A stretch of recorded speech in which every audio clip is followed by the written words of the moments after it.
नमस्कार दोस्तों, आप देख रहे हैं अपना यूट्यूब चैनल संजय मेडिक्स और आज आपका एक बार फिर से स्वागत है अपने यूट्यूब चैनल संजय मेडिक्स में। आज हम बात करने वाले हैं कोलेस्ट्रॉल कम करने के कुछ घरेलू उपाय। जैसा आप सभी जानते हैं, कोलेस्ट्रॉल आवश्यकता से अधिक हो जाए तो भी शरीर के लिए हानिकारक होता है। यह एक फैट जैसा वैक्सी पदार्थ होता है जो खून में मौजूद होता है। ये हेल्दी सेल्स के उत्पादन के लिए बहुत ज़रूरी होता है। शरीर को जितने कोलेस्ट्रॉल की ज़रूरत होती है, हमारा लीवर खुद से कोलेस्ट्रॉल बना लेता है। लीवर द्वारा बनाया गया कोलेस्ट्रॉल HDL यानी कि हाई डेंसिटी कोलेस्ट्रॉल होता है, जो हमारे शरीर के लिए बहुत आवश्यक होता है। मगर saturated fat, trans fat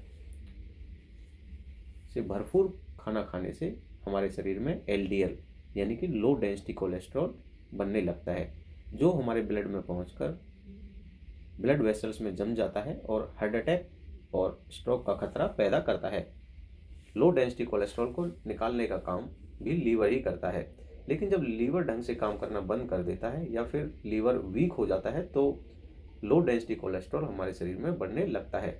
cholesterol की आवश्यकता हमारे शरीर में बहुत सारे हार्मोन और हमारी सेल मेम्ब्रेन को बनाने के लिए होती है, जैसे कि टेस्टोस्टेरोन, एड्रेनल हार्मोन हमारे शरीर में इसी फैट की या इसी कोलेस्ट्रॉल की सहायता से बनता है, जो हमारे मेटाबॉलिज्म को भी बढ़ाता है। चलिए बात करते हैं कोलेस्ट्रॉल कम करने के कुछ घरेलू उपाय। जैसा कि आप सभी जानते हैं, कोलेस्ट्रॉल का बढ़ना और घटना दोनों एक प्रोसेस है, यानी कि ये बहुत जल्दी ना तो कम करना अच्छा रहता है, यह एक प्रोसेस है, यानी कि ये बहुत जल्दी कम करना आसान नहीं है। दरअसल हाई कोलेस्ट्रॉल की समस्या डाइट और खराब लाइफस्टाइल के कारण होती है, और अगर आप इन दोनों को सही कर लेते हैं तो इस समस्या से आसानी से बच सकते हैं। जो आज हम आपको डाइट से जुड़ी 4 बातों के बारे में बताएंगे, तो वो क्या करेगा कि आपके ब्लड सेल्स के अंदर जो कोलेस्ट्रॉल जम जाता है उसको कम करने में मदद कर देगा और आपकी कोलेस्ट्रॉल को संतुलित यानी कि बैलेंस कर देगा। आइए चलिए जानते हैं। Number 1, lemon water. खाली पेट नींबू का पानी पीना कोलेस्ट्रॉल कम करने में मदद कर सकता है। नाइट्रिक एसिड और विटामिन सी ब्लड सेल्स में चिपके हुए ऑयल मॉलिक्यूल्स को बाहर निकालने में हेल्पफुल होता है। साथ ही ये नींबू पानी ब्लड वेसल्स में चिपके ट्राइग्लिसराइड को शरीर में जमा होने से रोकता है। नाश्ते में ओट्स या दलिया। नाश्ते में आप ओट्स या दलिया खाना हाई कोलेस्ट्रॉल की समस्या को कम करने में मदद कर सकता है। दरअसल दलिया में घुलनशील फाइबर होता है, जो आपके कम डेंसिटी वाले लाइपोप्रोटीन्स यानी बैड कोलेस्ट्रॉल को कम करने में मददगार होता है। होता यह है कि डिजोल्वेबल फाइबर आपके खून में कोलेस्ट्रॉल के एब्जॉर्प्शन को कम कर सकता है। एक दिन में 10 से 20 ग्राम डिजोल्वेबल फाइबर आपके LDL को कम कर सकता है। High fibre foods. High fibre वाले फल और सब्जियां कोलेस्ट्रॉल की समस्या को कम करने में मदद कर सकते हैं, जैसे कि नाशपाती, किडनी बीन्स और ब्रेसेल्स स्प्राउट जैसे हाई फाइबर वाले फूड खून में जमा कोलेस्ट्रॉल को कम करने में मदद कर सकते हैं। न केवल ये आपके कोलेस्ट्रॉल को कम करते हैं, बल्कि आपका HB भी बढ़ा देते हैं। यदि कोई पेशेंट अनीमिया से पीड़ित है तो उसको भी ये सारी जो मैं बता रहा हूँ इन चीज़ों का उपयोग करना चाहिए।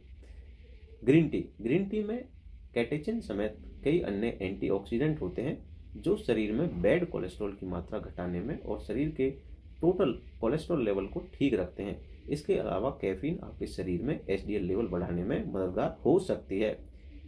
ओट ड्रिंक्स। ओट्स में बीटा ग्लूकोन्स पाए जाते हैं, जो आपके गट में जेल की तरह एक लिक्विड का निर्माण करते हैं, जिससे कोलेस्ट्रॉल एब्जॉर्प्शन रेट कम हो जाता है। एक स्टडी के अनुसार जो ओट ड्रिंक्स आपके सॉलिड ओट की अपेक्षा ज़्यादा फायदेमंद हो सकते हैं। Tomato juice. टोमेटो जूस में लाइकोपिन नाम का एक कंपाउंड पाया जाता है, जो शरीर में लिपिड के लेवल को बढ़ाता है, जिससे बैड कोलेस्ट्रॉल को कम करने में मदद मिलती है। इसके अलावा इस जूस में कोलेस्ट्रॉल कम करने वाला फाइबर और नाइसिन पाया जाता है। Cocoa drinks. Cocoa dark chocolate का मेन इंग्रेडिएंट होता है। इसमें फ्लेवेनॉल नाम का एंटीऑक्सीडेंट पाया जाता है, जो कोलेस्ट्रॉल लेवल को संतुलित रखता है। इसके अलावा इसमें काफ़ी मात्रा में मोनोसैचुरेटेड फैटी एसिड भी पाए जाते हैं, जो कोलेस्ट्रॉल लेवल इम्प्रूव करते हैं। अपना लाइफस्टाइल चेंज कर लेते हैं और फास्ट फूड, ट्रांस फैट इससे बच के रहते हैं, तो आपका शरीर न केवल स्वस्थ रहता है बल्कि आप दिन भर एक्टिव महसूस करते हैं। और जब आपका शरीर एक्टिव रहता है तो आप अपने क्रियाकलाप में भी अच्छी तरह से संलग्न होते हैं। कहने का मतलब ये है कि यदि आपका शरीर स्वस्थ है तो आप सभी कामों में प्रसन्नचित्त रहते हैं। आशा करता हूँ कि आपको मेरे द्वारा दी गई जानकारी पसंद आई होगी। यदि आपको मेरे द्वारा दी गई जानकारी पसंद आई हो तो कृपया मेरे चैनल को लाइक, सब्सक्राइब और कमेंट और शेयर करना ना भूलें।